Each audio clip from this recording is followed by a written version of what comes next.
Today is Tuesday, October the 12th, 2010, and my name is Diana Synadinos, and I'm the historian for this Greek Orthodox cathedral in Columbus, Ohio.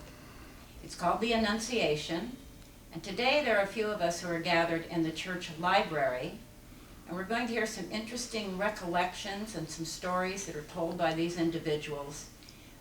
One is a native and the others have moved into the community either by way of profession or by way of their marriage. I would be one of them. I married a Greek in 1963 and moved to Columbus with him in 1965, and we immediately affiliated with this community. We have recorded in past years the comings and goings of the early arrivals, the early Greeks who formed this community. But since about 1988, that story has thinned out somewhat. So we want to pick up the threads and continue to today. So we have people here who have been here since well before 1988. So we'd like to ask them for a brief bio sketch, and then also some of their recollections of events that they were a party to. The biggest event that has happened for us was the construction of a major cathedral. It is a world-class building, and we are very blessed to have it right here in Columbus. All of these individuals played an important role in the decision-making in acquiring the land, and in viewing other churches, and in getting an architect, and obtaining the bricks and mortar and the workmen, and then finding ways to pay for it. It's been a very interesting journey, and now here we are at 2010, so we have a lot of threads to tie together. My personal involvement here began shortly after we arrived in Columbus in 1965. I joined the choir, and then through my affiliation with the choir, I began to learn the names of those around me, and little by little I began to learn some of the families that were here in the community. As time went on, then I was approached to teach Sunday school. Mrs. Maria Kadidis approached me and asked if I would assume a position. So I started teaching second grade. I did that for several years. And then I started teaching simple church songs to the children, and I did that for about 15 years. But as my involvement became greater in the community, my life also changed, because along the way we did have two sons. We had Yorgo, who was born in 1973, and we had Pablo, who was born in 1979. So then my life changed a great deal as I was a busy mother.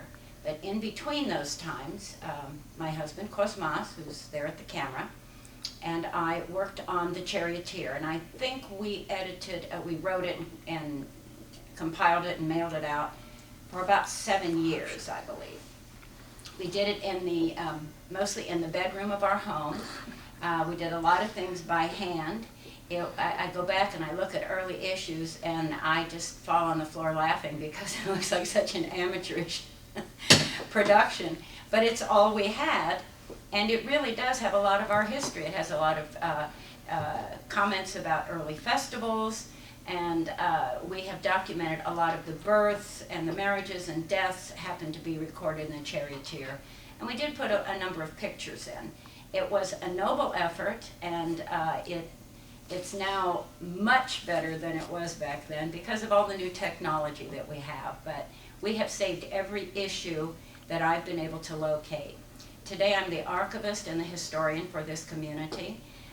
They have recently provided me with a very nice room. I have about 100 years worth of work ahead of me because we never had an archives before. So all sorts of things that played a part in the formation of our community, decisions that were made, budgets that were carried out, who came into our body and then who has moved on. All of that has been written down somewhere, but most of it is stored in large tubs, and I will be sorting and cataloging that for the rest of my life. It's an interesting journey. I have learned to speak Greek reasonably well through the years, and that has helped me to translate some of the things that have come through my hands. I've enjoyed it immensely, and I continue to enjoy it. And the fellowship that I enjoy with the members here is wonderful. This is our second home. I've authored 2 books, one on the 75th anniversary of this community, and then a 25th anniversary book on our festivals. And now I'm working on a 3rd book. This is the 11th year that I've been working on the 3rd book. But hang on, folks, it is soon to be finished. I have finished all the photography, all the layouts, and all of the text is complete. And now the next step is to meet with the publisher and printer and go through the long process of editing and smoothing out the wrinkles. It will finally come to fruition. So it's been a bumpy ride, but hold on, folks, it's going to be worth waiting for. That's all I have to say at this time. Start talking, Nick. Oh, my name is Nicholas John Teteris. I was born in Martins Ferry, Ohio. My father came to this country from the island of Chios in 1916, 1917, not certain of the date. He first went to Monessen, worked in a steel mills, then moved to Yorkville, Ohio, where my grandfather worked in a steel mills. He married my mother, and that's my story in short. I was a physician, surgeon, gynecologist, obstetrician. I am now happily retired. I was a member of the parish council. I forget what year it was, Manny. You probably remember better than I do. Probably 1982 I became member of the parish council. I also had 6 years as president of the parish council.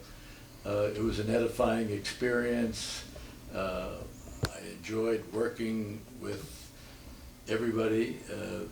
Our principles then were simple: keep our expenses down to match our income, a problem which our government is having trouble negotiating at the present. Unfortunately, that is also seeping into the church activities. And we're all going to have to go back to the fundamentals, that we have so much money, we can only spend so much money, and that's the way we're going to survive, and the lessons will be learned. My name is Nicholas Zafarakis Alexander. I was born in Lorain, Ohio on January 6, 1936. My father and my mother were both born in the environs of Constantinople in 1900 and 1904 respectively. My father came to this country at the end of World War I as a teenager, and I believe initially found himself in the Canton, Ohio area, and then Cleveland, and eventually in Lorain. Went back in 1926 and married my mother, and came back to this country in 27. And I have an older sister who was born in 29, and I was born in 36. She is a graduate of the University at Baldwin-Wallace, a teacher, and I attended Ohio State University between 1954 and 1958, finishing my undergraduate degree. And then I attended law school and graduated and passed the bar exam in Ohio in 1964. My wife Barbara and I moved to Columbus in 1964 after I finished my schooling, and I believe I got involved with the church through the choir, and also I believe I ran for the parish council. I was elected in 1966. I served for two years when Mr. Gillette was president, and this was a way of getting some exposure as a new lawyer in town. Then I ran again for the parish council in 1982 and served as secretary and lawyer for the community, and subsequent to that as vice president, and served I think a total of 14 years. That was during the process of the acquisition of the property surrounding the old church and the construction and completion of the new cathedral. In that whole process, I had responsibility for getting the block approved as a tax-exempt piece of property, which was an interesting project which required filing with the county auditor's office, and then that was referred to the State Department of Taxation, and we appeared before an administrative officer in a hearing that was challenged by the school board, which is typical of the school board. They challenge all applications for tax exemption. However, we were fortunate after a period of time of getting the whole block exempted, even though we had only had a fraction of it for church purposes earlier on. I was also involved with the subsequent sale of a parcel of land that was purchased in the 70s.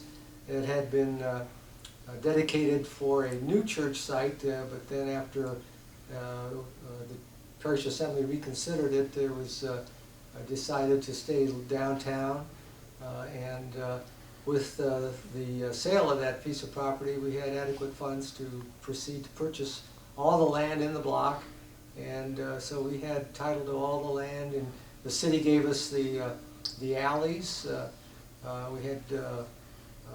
We owned all the land and had no indebtedness when we finally got around to having construction considerations for the new church, and that was easy then to seek financing arrangements for the construction and proceeding with it along those lines. In that, it was a large project for the Columbus community. There was a arrangement made with a fundraiser who helped us put together books and types of materials to be disseminated for soliciting contributions. I believe, if I'm not mistaken, there was about $2,700,000 committed by the members of the parish towards this project, and that enabled us to get a foothold and seek a construction loan and a mortgage takeout loan from a bank here in town, and things all came together at that time. In that fundraising effort, Mr. Chase was president of the community, and we had contracted with an organization known as Gettler and Company to help us with that fundraising effort. Mr. Don Teeter was treasurer for purposes of the campaign and kept track of the funds. And there was a finance committee formed, of which another lawyer, Nick Mamias, and another lawyer, Peter Manis, and myself were the co-chairs, and we were able to put together a package of documentation in which we sent to all the bank and savings and loan and credit unions, as I recall, in the 3 or 4 county area to see who would be willing to provide us the financing we needed. We were looking for a $3 million construction loan and a $2.5 million mortgage takeout loan, which we were able to get from what was then Bank Ohio, or Ohio National Bank, and that was a very successful effort on the part of the committee. My name is Manuel Sigurnis. I'm a physician at the Ohio State University. My father came from the island of Crete at the age of 17 in 1917, settled in Youngstown, Ohio, and then later married my mother, whose mother and father were born on the island of Crete as well, but she happened to be in Youngstown, Ohio at the time. She then went to Greece and lived there for about 7 or 8 years because her mother was widowed and couldn't afford to raise 3 daughters. So the family in Greece helped them out. When she came back, she met my father. They were married around 1932, raised 5 children. All of us attended the Ohio State University, so it's got a favorite place in my heart. I spent most of my career there. In fact, all of it. I was in undergraduate school and medical school, resident there, and then I spent my career there as professor and vice president of the university and dean of the College of Medicine until about 10 years ago. I have a warm spot in my heart for this church. Because when I came in 1952, I was able to find a very warm, welcoming church with great leaders in it. People like George Brown and Dr. Solomonides, who made you feel comfortable. As a matter of fact, Dr. Solomonides invited me to give a talk here. He was aware of some research I was doing in diabetes and heart disease, and had me talk to the parish before I even finished my training. It was that sort of a warmness that I enjoyed immensely. I met Madeline, my wife, on the 2nd floor of the hall in 1953 of this church. I was in Sigma Epsilon Phi, and we were having a party for the incoming freshmen. She was one of those freshmen. I met her, we got married, didn't come to church that often because I was busy trying to make good grades and going to medical school. But once the children start coming, I felt I had to make a commitment to the church because I felt strongly that there was nothing more important than to have a strong moral and friendly atmosphere for my family of 5 children and then now their grandchildren. And I felt strongly about that.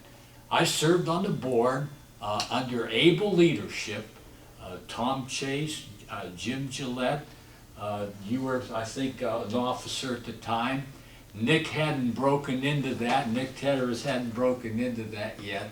But also people like Mr. Papa Leonardo's, who I enjoyed a lot. Very volatile guy, but he was passionate about everything. Yeah, well, And I think he got us started on the road of planning for a larger church because we were outgrowing this one. And then I took over from, I think, Dr. Solomonides as the Fair Share Chairman, and I think I had that job for about 20 years. And the toughest part of that job was trying to keep the fair share money rolling in when my brother Charlie was raising it for the new church. The same people, you know. And that was a tough job, but I think it got done, and I'm very happy with this church, its growth, its beauty. We were so fortunate to have George be the architect and Ann Christopheridis be the artist, who's a renowned sculptress in the world, actually. So we were fortunate, we all are fortunate to have this church where it is, and I feel particularly that way.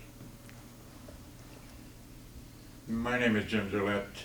I came to Columbus in 1946, graduated Ohio State University in 1950.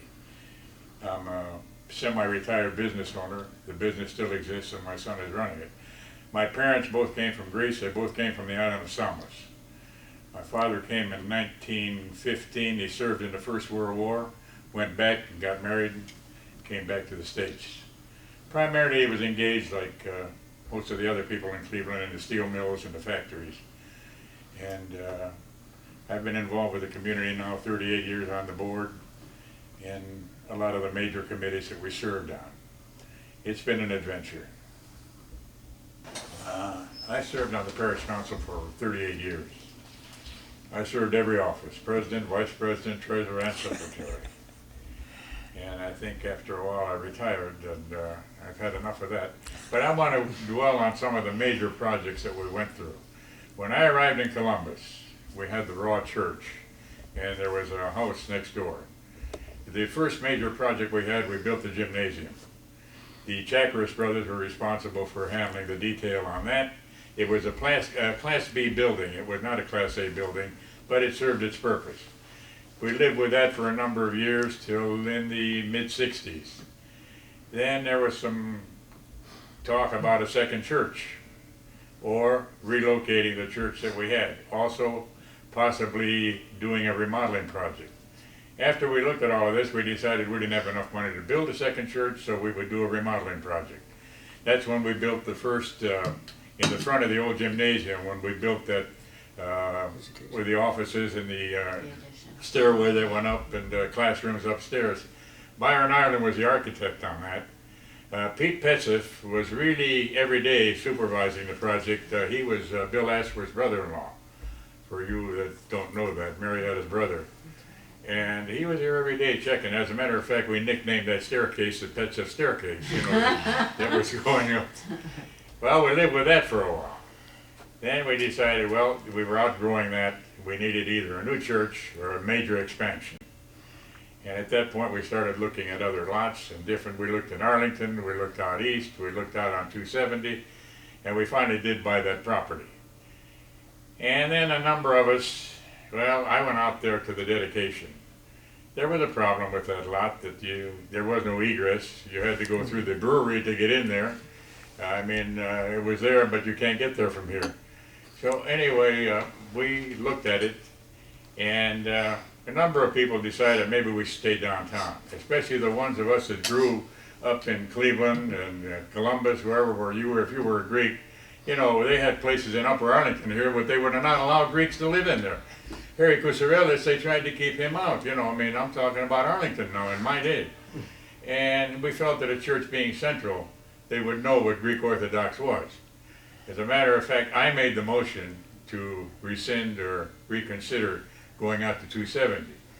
And it passed, but we did send out a postcard. Nick, I think you remember this, but the people voted on it to rescind that action and stay downtown.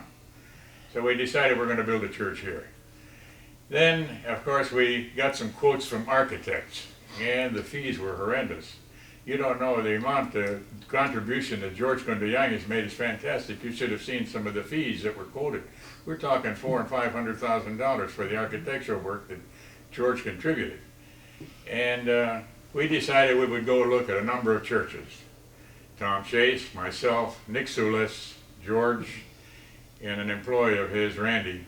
We went to New York on the old People's Express airline. We flew into New Jersey, I think it was. Anyway, George's secretary had made a reservation at the Sheraton overlooking Central Park. The rooms were like $500 a night. Oh. So we put two in a room. I had Nick in my room. And I don't know, who were you with, Tom? I mean, Chris is there? yeah, I Oh, remember. no, that's when we went to see the bitch. Yeah, then we went there, and Nick and I are staying there. As a matter of fact, I was smoking cigars then, he was smoking cigarettes, so they put us together. We went down in the morning to get 2 cups of coffee, and they brought the silver service, and it was $15 for 2 cups of coffee. And Nick looks at me and he says, you know, they ought to give us donuts for that. So anyway, we came back, and then we started making a tour of the churches here. We looked at every church in New York. We went to the Archdiocesan Cathedral. We went to Tenafly, New Jersey. We went to Astoria. We went to Spanish Harlem, and one other church that I can't recall the name of it. Then we went and met with the architectural architect, Steve Papadatos. He was about a block away from the UN building, and we got his input. And we came back, we had all this information, and George was, you know, putting it down. And then we visited a number of churches here. We went to Cleveland and visited all 3 churches in Cleveland. We visited the church in Dayton. We went to Cincinnati. I don't recall if we went to any of them, but we got a lot of ideas before we put this, these plans for this cathedral. When the cathedral time came, we had to acquire some property. And the biggest problem we had, well, there were 2 problems. One was the doctor on the corner. We had, the alley was given to us by the city, but we had to give them part of the corner at Goodale and High. We had to give them part of that property. But they gave us the alley. But then we couldn't get rid of the doctor that owned that property right on the alley. I mean, he was holding us up. We went as a committee, and I think Tom, Father Saris and I and George and several, we went and visited with the mayor, Mayor Moody at that time. He didn't give us any help. We wanted to see if we were going to get any blighted property at a better rate. We went to the electric company, we went to Nationwide to see if any of them could help us, but we ended up paying market share for the properties. Anyway, we acquired that property where the doctor was on the corner here, and then we had trouble with Melman's Bar. That was under your administration. They were going to make a site out of Melman's Bar. Well, we fought that, and we accomplished it, and now you see the new church. If only people knew what existed there before. But it's been, as I said, as Diana said, it's been a journey, and I've been very happy serving on it. But here we are. We left something here that our heirs are going to remember us by. My name is Thomas Chase. Nice, good Greek name. My name in Greek is Athanasios Chaousis.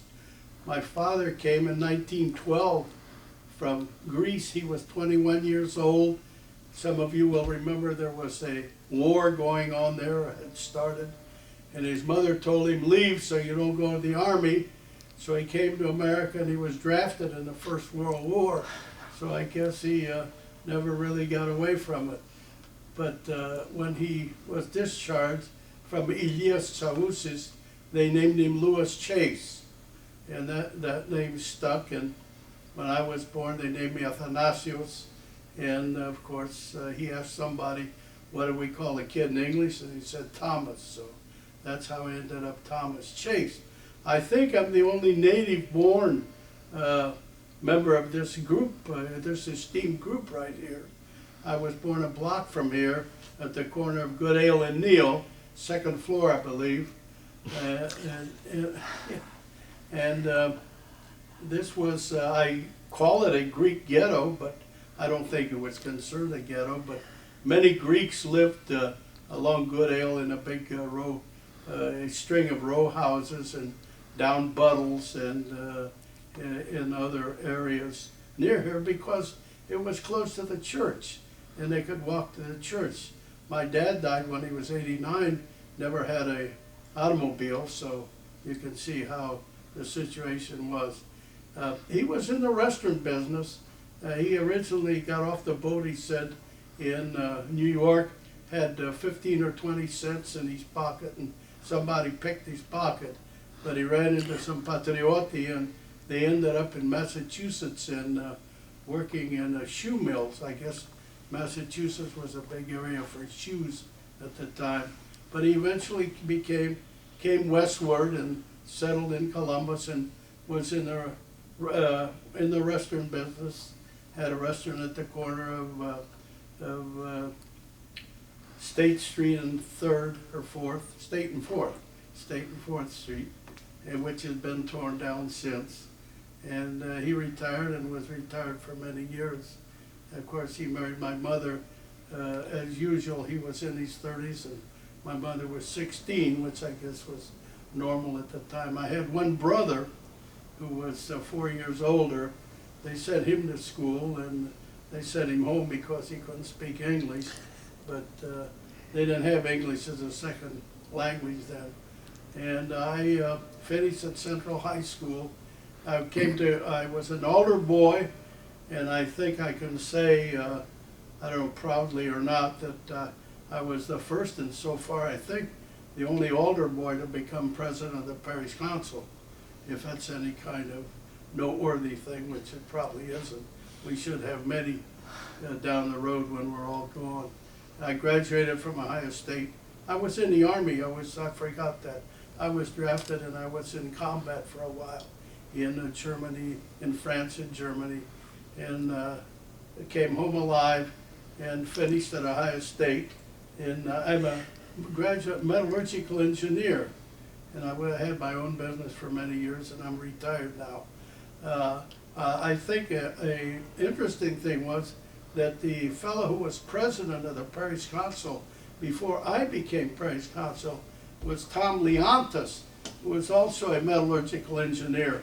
Probably the only time in the history of this church, or any maybe other churches, that one metallurgical engineer succeeded another one as president of the parish council.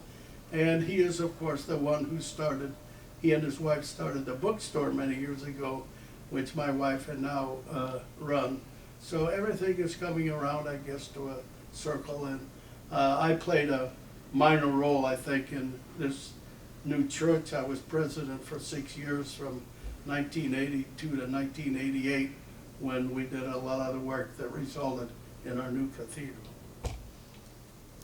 And we had the same thing, and George will tell you, when he had the final plans for this block with the buildings that we had, he planned to build, the fire department insisted that we keep alleys in the property, so that fire trucks could go through in case of a fire. Right. They didn't want it vacated. Yeah. And I remember we went down to a city council meeting on this particular issue, and while we were there, Father Saris, Tom, you were there, I was there, I forgot who else, John Manis maybe was there, and a couple others, and they introduced a resolution to grant us all the alleys. There were 3 alleys. There was like an H, and they passed it unanimously. Jerry Hammond, president of council, got up and said, "Father Saris, you want anything else?" Honest to goodness. And it was, we had the same good fortune with Mayor Buck Reinhardt, because he was very supportive of us. And he said, "We are not here for a special proclamation, nor do we want any special rules written or any ordinances passed." And I said, "Father, this is a wonderful meeting, and I hope you come back many times while I'm there. Thank you very much." And he said, "But there is one minor thing we like." I said, "Oh, whatever it is, I'm sure we can give it, because you've gone through everything we can't do." And he said, "We want that land at Good Ale and High." Well, the Citizens for a Better Skyline, they were the ones that gave us a tough time. And at one time, and it was during the winter, they actually on a Sunday picketed us during the Mhm. during the service. Yeah. They marched around the block with signs picketing us. And I was president at the time, and it was really cold out there, and they were freezing. And I told a couple of the members of the parish council, get a table out here, bring some coffee out here and donuts. So we set it out in front. They went by one time, looked at it, but the second time they came around, they stopped and had coffee and donuts. Yeah. Remember that, Nick? Yes. Sure, I Yeah. remember.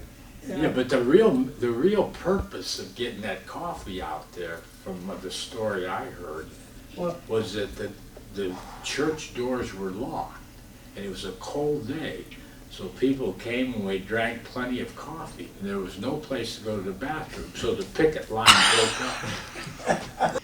My name is Kosmas George Synadinos. I was born in a very tiny village in the state of Arcadia in Peloponnese. I came to the United States in June of 1954. My father was in the United States in 1907. He got enough money, he went back to Greece, he married a beautiful girl, he retired at the age of 40. So I thought I can do the same thing that he did. Of course, as you can see, many years later, I'm still here. So I came in 1954, and I went to an uncle, a brother of my father, in Covington, Kentucky. When I was in Covington, Kentucky, since I couldn't speak any English, or still cannot, as a matter of fact. My first job was a bartender. Second job was a waiter. But at the time I was a waiter, I realized that it's not a life for me. So I went to Northern Kentucky State Vocational School, and I asked to be enrolled to become an electronic technician. The guy rejected me because he says, the guy doesn't speak any English. So I told my cousin to tell him, I said, this is vocational school, isn't it? Yeah, I shouldn't need any. So anyway, after the third attempt within a year, I was enrolled and I got some rudimental knowledge of electronics. And then I started working for a company in Cincinnati, Baldwin, organ company. And from there, I wasn't too happy either, so I tried to find another job. And I got a job with Wurlitzer Company as their electronic technician. One time we got an Irish boss, he insulted me. I decided at the age of 32 that I didn't like that job either, and I wanted to go to Ohio State. So my good wife, whom I married in 1963, she was my dancing partner. So I called her, she came to Greece, and we got married in a tiny church overlooking the Acropolis. She says, if you want to go to college, you're going to go to college. So I did different jobs in order to be able to sustain, plus my summer jobs. I got enough income to become a freshman at Ohio State at the age of 32. A lot of Americans retire at the age of 32. I was a freshman. After 5 years, I got my engineering degree, and I got my first job with Western Electric. Within 12 years, I was able to be promoted to senior engineer. I worked there for 25 and a half years, and I retired in 1996. I've been coming and I was to this church since 1972. My wife and I published the charity for many years, and generally speaking, very, very involved with the community. But the involvement which I prize most is Diane and I try to document everything of importance that happens in this community, hopefully to transfer that to our descendants to be motivated to do the same. After my graduation from Ohio State in June 1970, I was employed with Western Electric. Now that was very significant because at that time at Western Electric, there were a group of first generation Greek Americans, myself, Dimitri Papaleonardos, Stelios Genopoulos, Leah Damantidis, George Bavelis, Nick Callas, used to meet there for lunch. And there was stuff, different idea fermentation of what we should do for the community. Like Dimitri Papaleonardos and I once translated how to take an examination for driver license in Greek. And then we started discussing about all the stuff, other items. Then I said, they used to have a Greek school in Chester, they no longer have it. So Dimitri or Lee says, why don't you get some of the students from Ohio State? So before you know, got a bunch of graduate students from Ohio State University to be our Greek language teachers here. We started to have a Greek language school. And I even myself, I had a twice a week Greek language school for adults. During those meetings at Western Electric with those Greeks, we organized an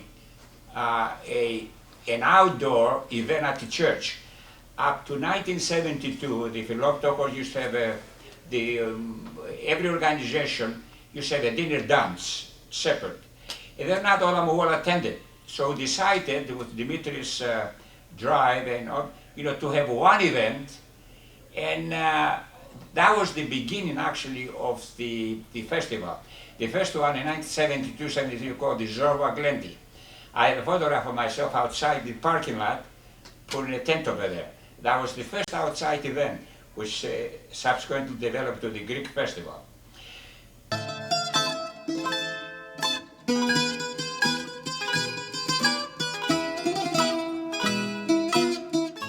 All over to Columbus for the annual Greek Festival. There'll even be a gift shop there with imported Greek clothing and Greek jewelry. The Greek Festival is this weekend's best bet.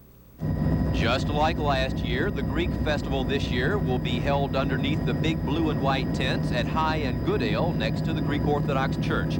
Expect lots of food and lots of dancing. Right now, they're getting ready for this year's festival.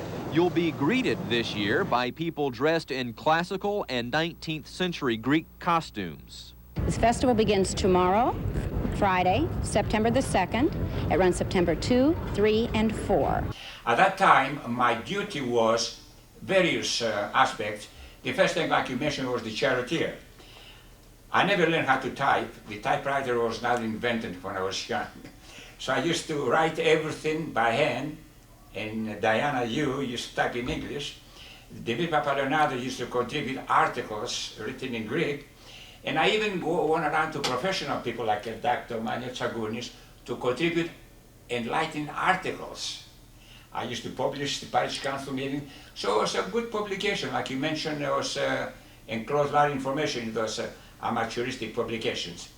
Then we formed what they call the Spiritual Educational Committee. I was the chairman of that. So I called a meeting of Taganidis, Fedon Koziris, Dimitri Papaleonado, some other people, and tried to discuss what can we do. Out of that came the Mr. and Mrs. Club, for young married people. And then I mentioned one time to Fedon, I heard on the news that Greek immigrants or Greek Americans can proficiency Greek at the university level and get an A or a B course without attending the class. Why can't we do the same? At the next meeting, when Fedon came in, he says we have something better. That something better was the beginning of the Project Pedia. Project Pedia was the starting of putting a Greek language at Ohio State. Our first person who was hired was Mrs. Kairis, and subsequently, had all the professors and Lambropoulos and so on. But that was the beginning, the Project Pedia. That's right. We made an agreement with the Ohio State. We supply a token amount of money, and after 5 years, whatever, they will take it over. It was $40,000. How much was it? $40,000. $40,000. I was secretary of the committee and then subsequently chairman after Fedon resigned. So anyway, one of the at the parish council, I was reminded that one of the early priests, Archimandrite Fousianis, was from Stemnitsa. So I was very proud about that. Also, one of the presidents, Kousourelis, was from Stemnitsa. But what's interesting is George Brown was saying during his recollection, they had a guy they used to call Fastaria. Fastaria means troublemaker. Guess what? That guy was from the same village, so now you know why. He was my Greek school teacher. Yeah. He was Greek school teacher. So now you know why I'm a Capitan Fastarias. In the parish council, most of the people that were involved at that time, Jim with Nick with them, were professional people. They used to come late, vote for the bills and go home. Not me. Me, I wanted to discuss Not that. true, not true, not true. So anyway, the perfect storm was the congregation of all those Greeks. We organized the soccer team, which is defunct at that time. And this Greek Olympic soccer team was more than the soccer team. We used to take care of all the newly arrived Greeks. We used to find them jobs at the restaurants. One time one of those newcomers died, and his mother was Salonika, who collected the money, who sent the body back to his mother. I made a motion one time to do something philanthropic, Olympic footed the bill. We adopted a kid in Greece through the Save the Children Federation. So that organization was a very good philanthropic organization, although it was composed by people which were not necessarily highly educated or indigenous to this country. But they had that fervor, like your forefathers did, although they were not highfalutin in society.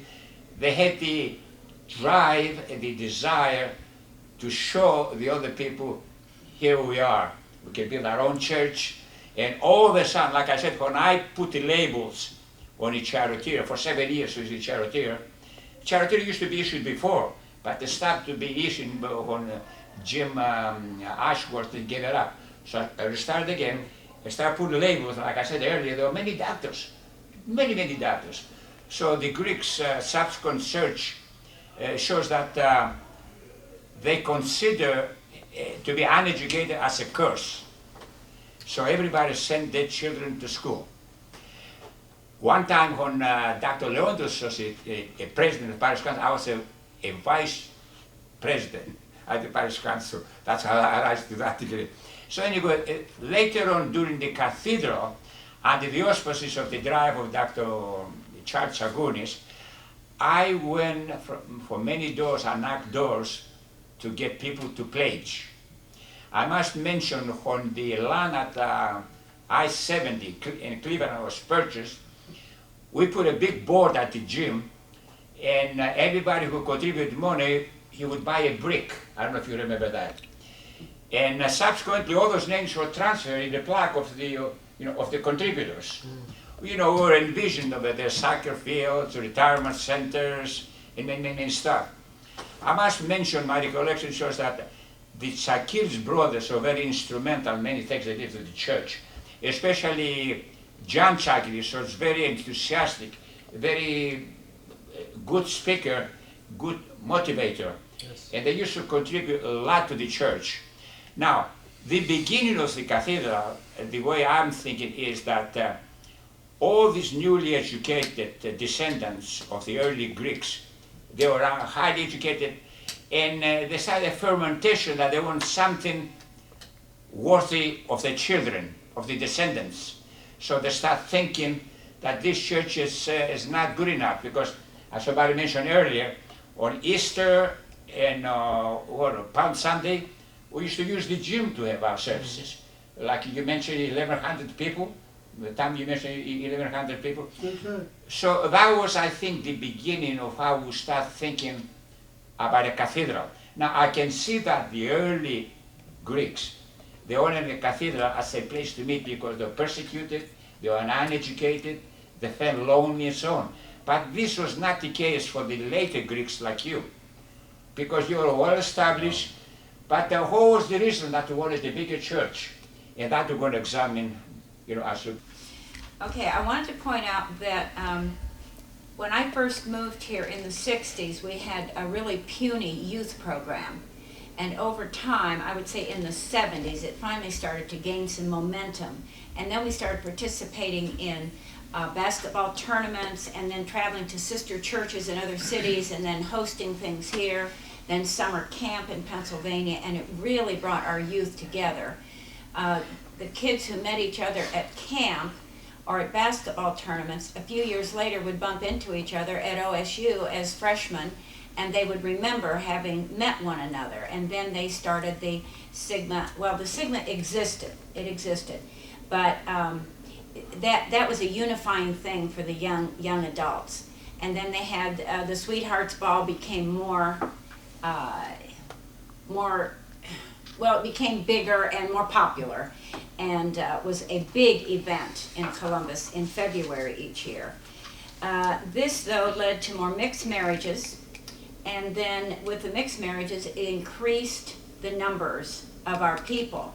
Then our Sunday school became overcrowded. We didn't have enough room for all of the kids in Sunday school and for the various programs we had there. And we had to triple the use of our one gymnasium. So on sporty evenings, it was used for basketball or volleyball or something like that. But then when we had formal events, we had to work hard to make it look like something other than a baked tile gymnasium with basketball hoops at either end. If you wanted to really jazz it up for a good wedding, it was kind of hard to do that. When George Kondoyanis stepped forward to offer to be our architect and design this facility, he did some awesome things for us. He designed a gym that is truly a gym, and we can use that fully. It's full regulation size. We have used it for many of our tournaments. And then it's used through the week for young adults who want to come down and just exercise, and they play volleyball. And at the same time that they can be using that part of the facility, we can have a formal event going on in our beautiful social hall, which looks like a fine hotel ballroom. So we've got a wide range of uses in this building, which is wonderful. And dance groups came along with our festivals. That also was another draw to get more young people to want to be proud of their heritage. It gave them something to do public performances, and our festivals were a fine way for us to introduce our cultural practices and our music and so forth to the wider American community. Up until we started festivals, we were really a kind of closed ethnic group. And we enjoyed being together, but still we were a little shy about including other people into our activities, because if you went to a Greek dance, if you invited 2 or 3 classmates, they would come and just sit there. They didn't understand the music, what are the people around the table talking about. So we began to put on our showcase festivals, which then introduced us, and now we're tops. I mean, we get mentioned in bulletins and upcoming events, things you want to see. I mean, we get television coverage, we get a lot of ink in advertisement and promotions, and so our festivals are terrific. I wanted to put in a word for the Synadinos family. I know that Tom was very interested in the progress of this from day one, because his father was one of the early pioneers of this community, and Tom and his family have always been very supportive of the growth of this community, and they've been very loyal, and they also were good contributors to the building of the cathedral. Very generous people. To add to that because Bank Ohio agreed to loan us the money for construction and for the mortgage, turns out that Anthony Thomas Candy, it was their principal bank. They talked to Bank Ohio, and they improved the deal for us on the strength of their involvement. Good. Yeah. I didn't know That's that. true. Along the same line, it was not all peaches and cream when the money aspects were considered. No, no. In fact, there were people saying this was doomed to fail. That's right. And Charlie Tsigurnas and George Brown were very instrumental in the economic growth. Yeah. And another man, Mr. Spanthitos, he was Yes. panda huparon kita panda pliron. He could always, he'd be up on top of the old church working on it. The man was indefatigable. And speaking of the Synadinos, Joe Synadinos was the person who came up with the idea of the Century 100, which was a fundamentally powerful unit in bringing people together to donate to the church and to get us out of economic hock.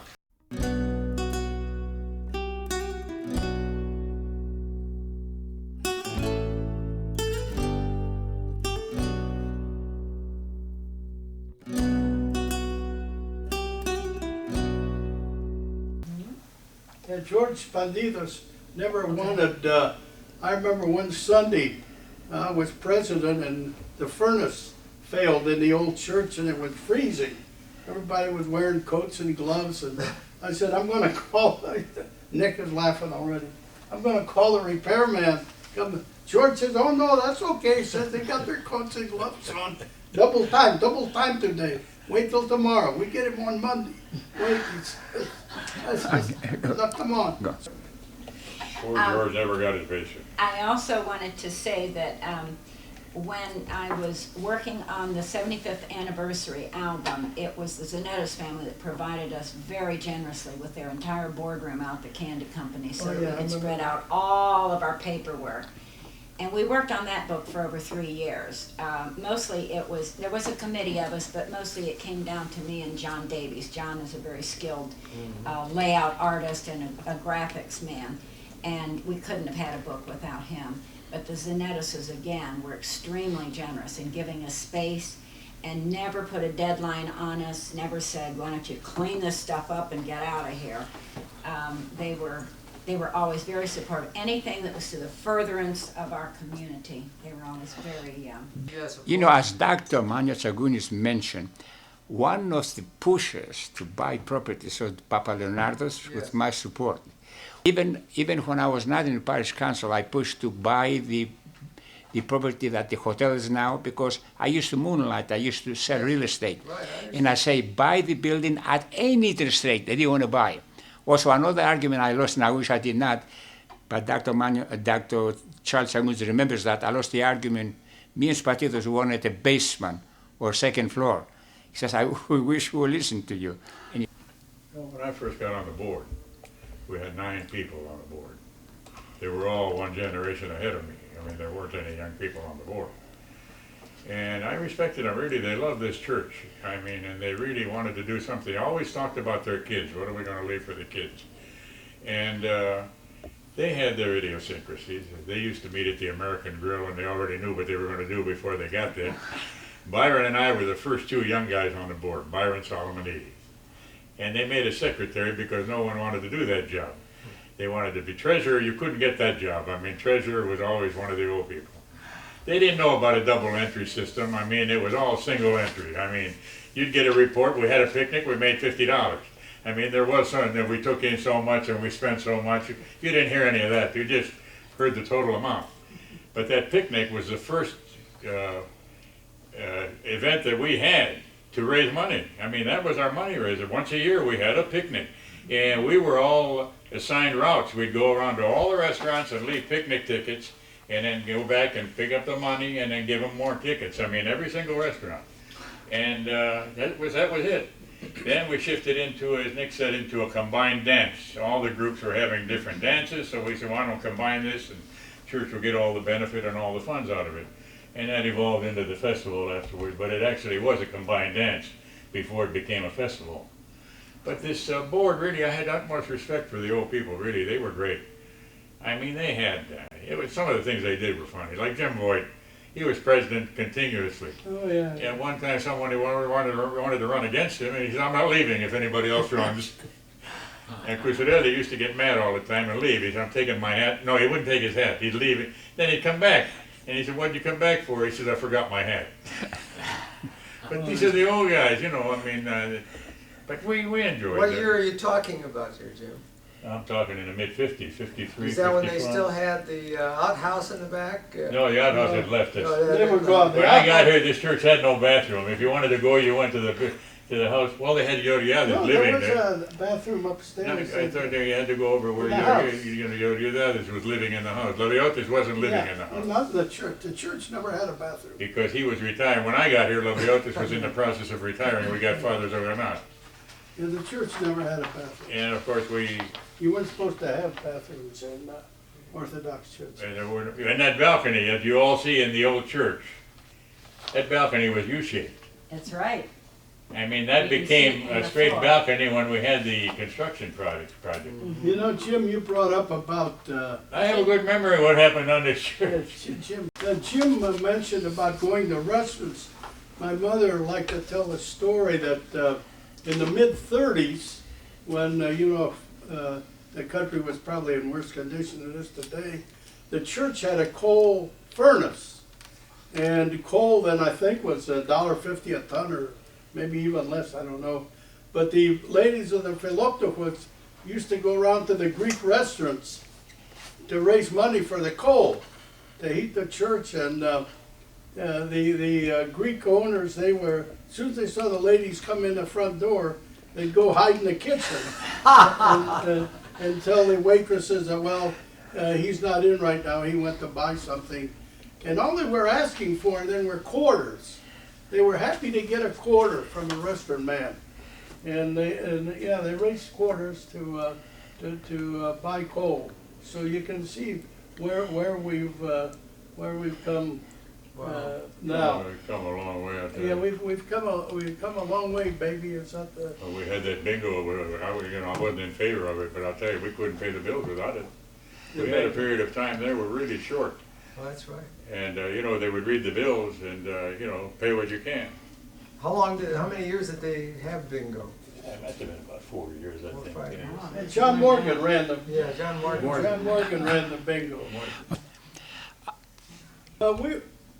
We were very fortunate in building the church that people stepped forward. Of course, we mentioned George Quintallanes, that I think I said before, we wouldn't be sitting here if it weren't for him.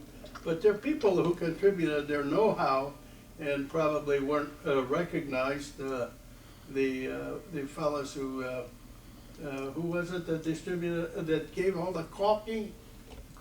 Gesseris.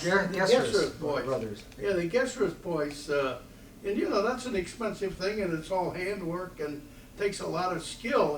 And would run into a lot of money, and they donated that.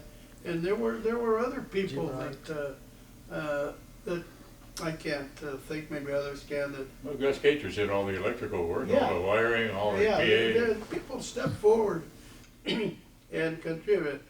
But one thing that we ran against, and I think is, I'd like to say, maybe a bit of humor, that, no, I don't think it's humorous. I think, Greek people are very proud. And when we had the fundraising, there were many people, as always, that were not in a financial condition to contribute. But you don't think they would say, I'm sorry, I'm not in a financial condition to contribute. They would say, why do we need a new church? So that's all you'd hear from many people. What's wrong with our church? What's wrong with it? It's fine. It's a beautiful place. Why do we have to spend all that money? And you'd hear that. And I suppose maybe all churches have heard that whenever they go fundraising. Nobody's going to tell you, look, I'm not in a financial position. Early in 1974, the Parish Council approved the creation of the Future Development Committee to investigate various land sites, including our current location, for further expansion. Of 44 sites investigated, on December 15, 1974, the General Assembly decided on purchasing approximately 45 acres of land on the far north side at I-270 and Cleveland Avenue.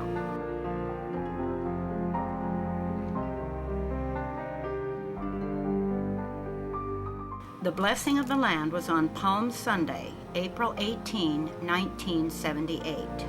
Dr. Zagurnis mentioned about the property up on 270. I have to clarify one thing up there.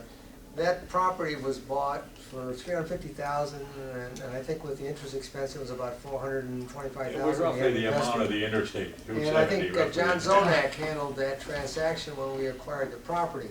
Now, when we were in a position to sell it for $1,350,000 to this buyer up in Cleveland, an issue came up about the title and the egress and ingress from the land development. That's what really hurt it, yeah. And at that point in time, Pete Manis in his law office did a big research project and came up with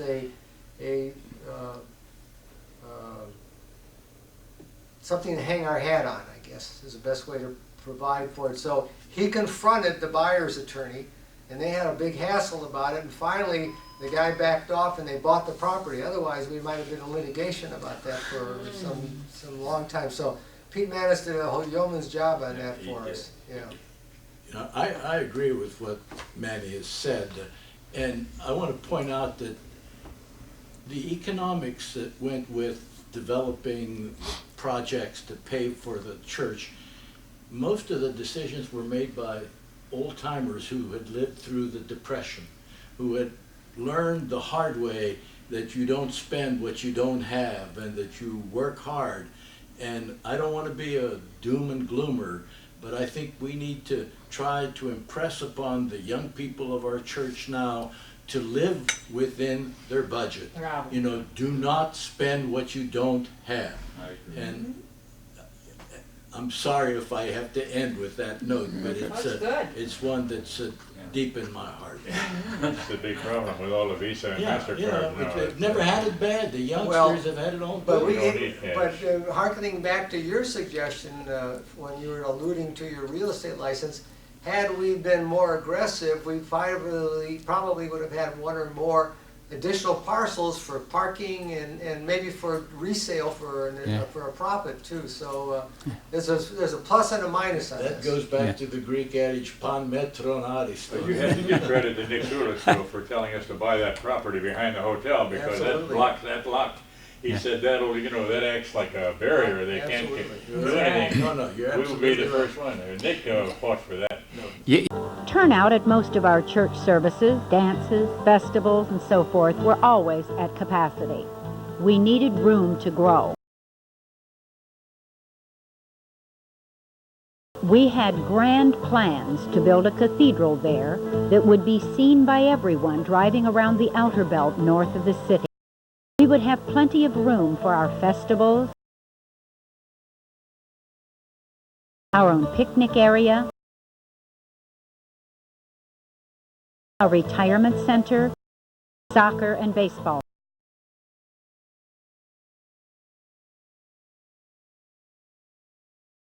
However, in the 80s, the face of downtown Columbus was changing.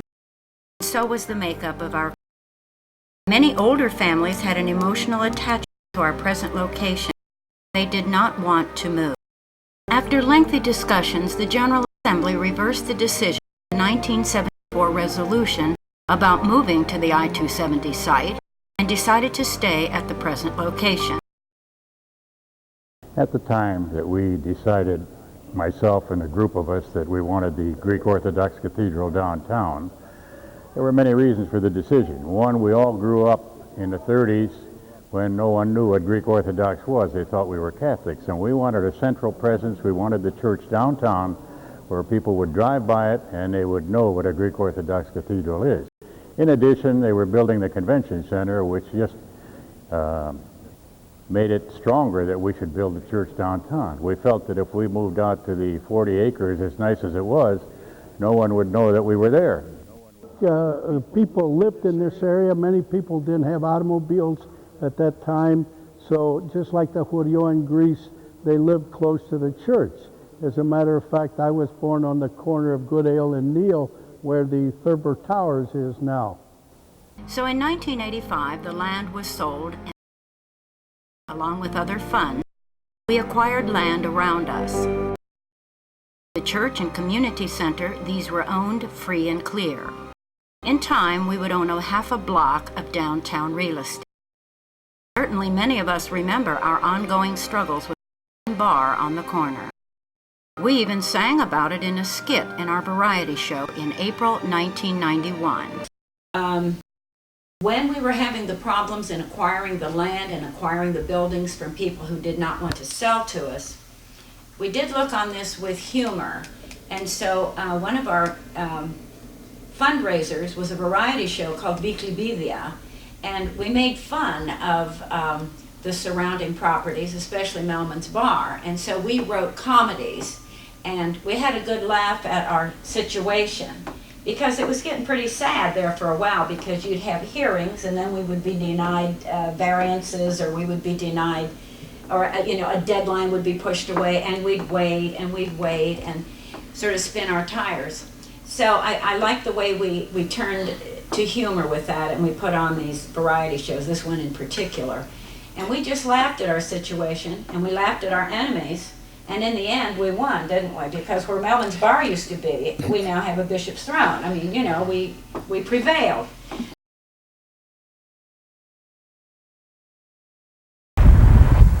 Today is Monday, June the 9th, 1986.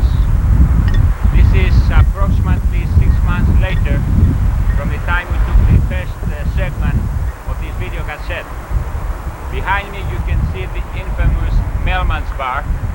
Today the wrecking ball began the demolition of the buildings adjacent to Mailman's Bar.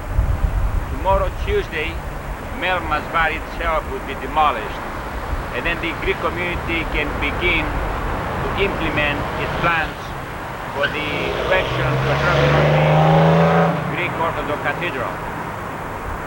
We also felt that what we wanted to do and the type of church or cathedral we want to build, which is going to be Make room for the cathedral.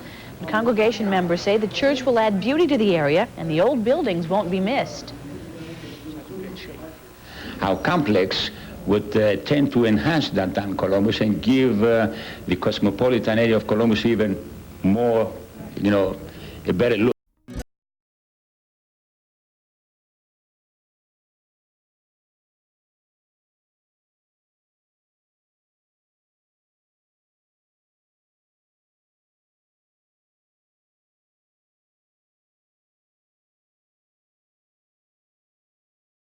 A very intensive cathedral building fund drive was conducted between 1986 and 19... The pledge goal was $3 million. Within 1 year, our parishioners pledged $2 million and paid $400,000.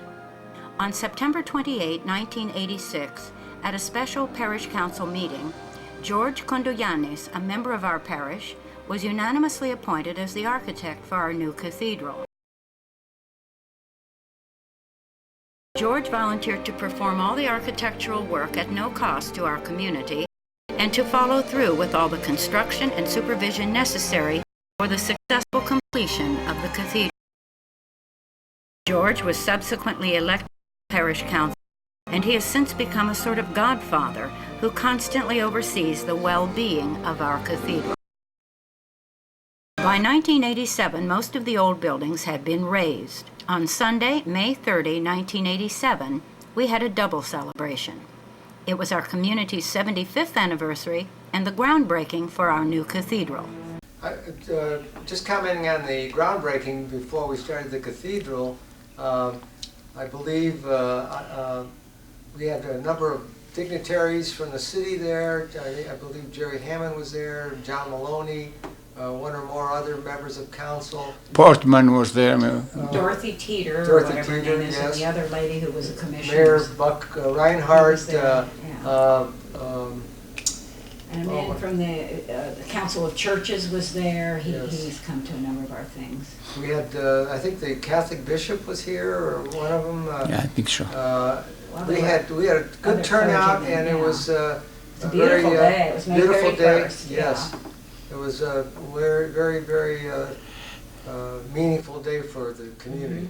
George Partithos have organized a golf outing, and the Tamzanetos, and in my records show that Tamzanetos and George Brown were the chairman for the, for the entire thing. For the festivities and the fundraisers, like they did a thing at Cooper Stadium, I think, when the San Diego Chicken came in, I think, and so we had a group that went down to watch a ball game, and then there was a dance at the what's the ballroom out on Valleydale Ballroom. Yes, they had a dance and a dinner or something out there, and then I remember that. there were. Then there was, a big thing at the Confluence. There was a big anniversary party there. But they were always looking for ways to have a fun activity for the community. Of course, it was a fundraiser at the same time, but they worked diligently to get us to stay on task, keep thinking about this, and keep, don't relax. Keep giving and thinking about this and supporting these activities. And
Και Πανάγιε, επίβλεψαν εμάς τα μαρτυρούς και αναξιεσμούς σου, τους των εγγενισμών επιτελούντας, του σεβασμίου του ναού, του ευαγγελισμού της Περαγίας Μητρός ημών Θεοτόπου, ειν σύμβολον της αγιωτάτης Εκκλησίας, του δέστην αυτού του σκήνους ημών, όμπερ και ναών σου και μέλη Χριστού, για το παρεφήμα Αποστολού Παύλων μας εκ δεξίας σας.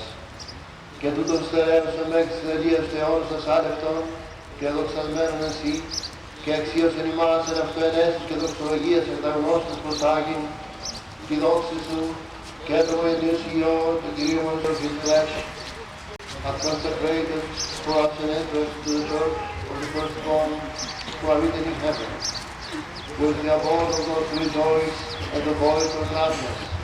Who thou, same Lord, lovest to mankind, look upon us, thy sinful and worthy servants, who now celebrate consecration in the honorable church of the Annunciation of the Mother of God in Columbus, Ohio. After the path of our Lord and our God, who rests in the saints, and unto thee that are glory, to the Father, and to the Son, and to the Holy Spirit, both now and ever, and to the ages of ages. Turn on thy most holy church, that is our own body, which thou hast made worthy unto us by thine wonderful, praiseworthy Apostle Paul, to go thy church, and establish it immovable unto the end of time.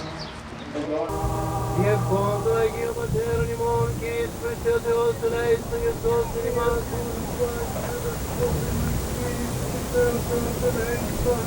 Και σώσον ημάς.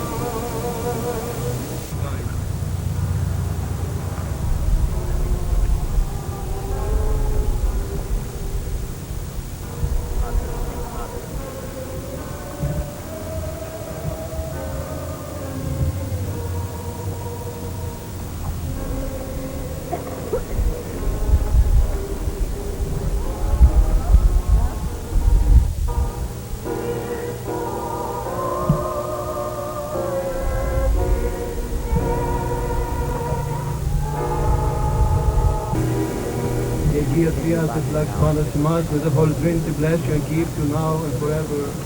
Between the Kyrie eleison and the Amen, there was a blessing in there for the Historic Resources Commission, and maybe even a little one for the Landmark Committee. Okay.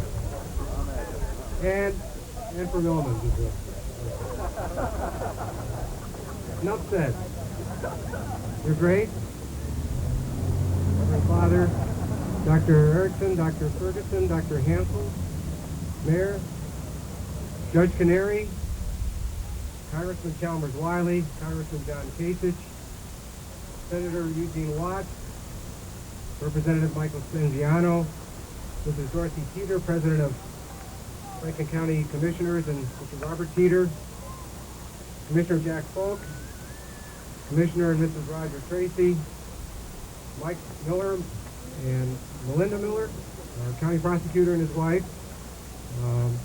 Arlene Shoemaker, member of City Council, and Maury Portman, member of City Council, Brian Ryan and Richard Ryan, Brian, our city clerk, Mrs. Jane Schuttinger, Director of Human Services, City of Columbus, Mrs. Betty Pappas, past president of Franklin County Women's Republican Organization,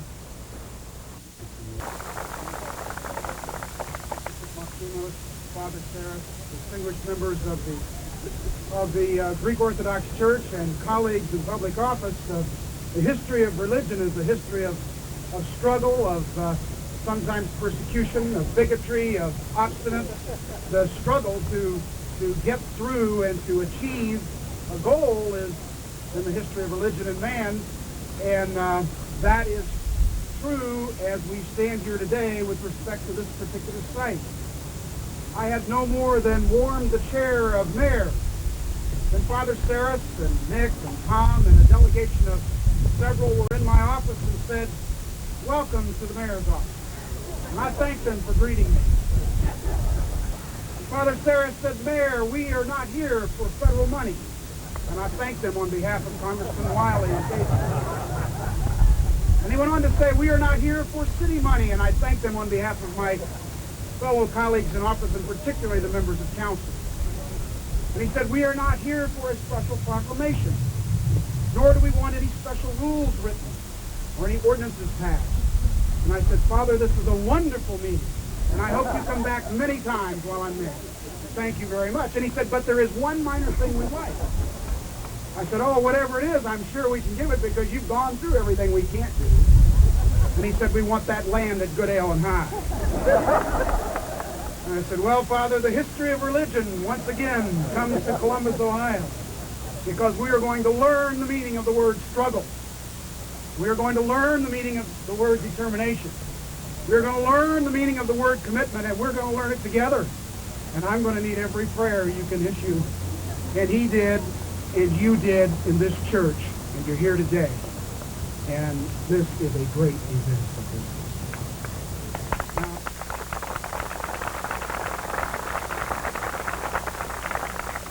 Bishop, these people are as resolute as any people that grace God does.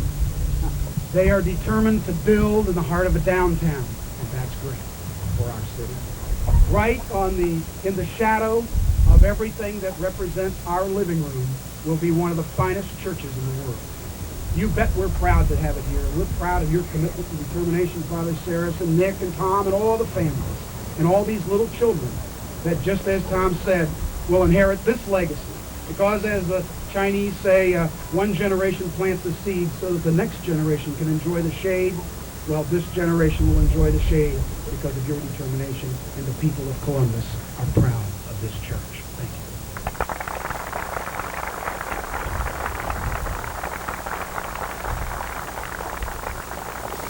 Thank you, Your Grace. Obviously, there's many people to thank for this activity, the activity that transpired last night. I would like, however, to thank George Brown and Tom Synadinos, who are co-chairmen of the 75th Anniversary Committee. Please step forward. And then George Synadinos, who is chairman of the groundbreaking ceremonies.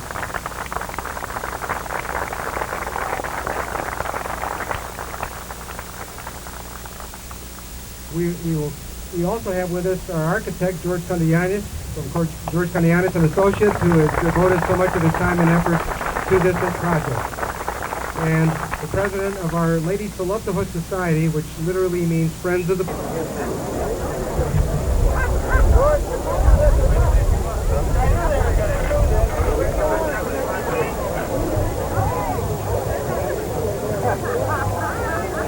Johnny, Terry, get a shovel. Come on, Terry. Lisa, where's Lisa? There we go. Terry, Terry.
The groundbreaking chairman, George Spandithos, had also organized a memorable event.